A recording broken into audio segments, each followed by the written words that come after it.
But they were, I suppose, Middle European, you know, and they had managed to bring a good deal of their furniture with them. They managed to get that out, just. No money, they managed to bring the furniture out. And so the house was very German Jewish, I suppose, although we were not in the least religious. I mean,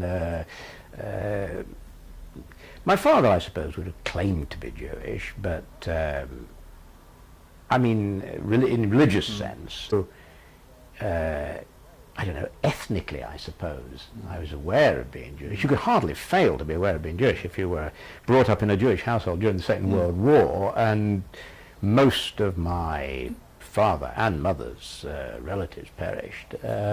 You know, so you could hardly fail to be aware of the existence of an ethnic group, as it were.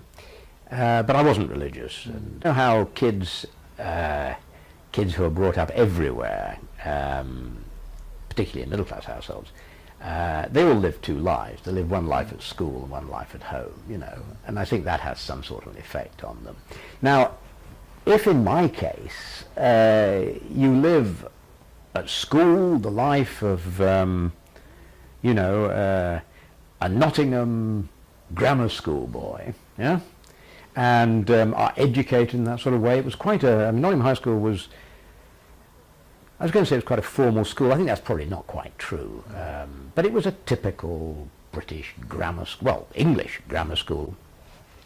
But then the other half of your life is in a house which is culturally not so much German but European, quite definitely European.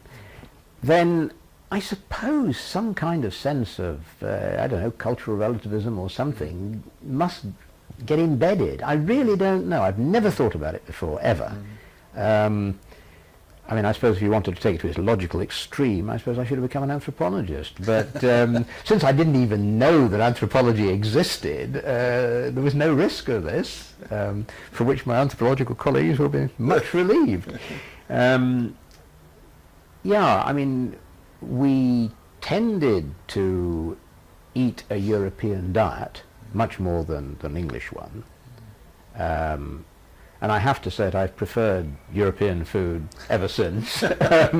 And mind you, that isn't saying a lot. But yeah, it's a good point.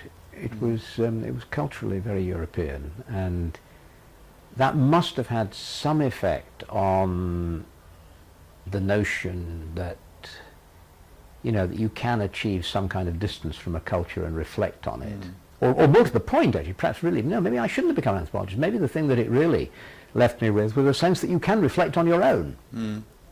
Yes. You know, that you can be self-reflexive about your own culture.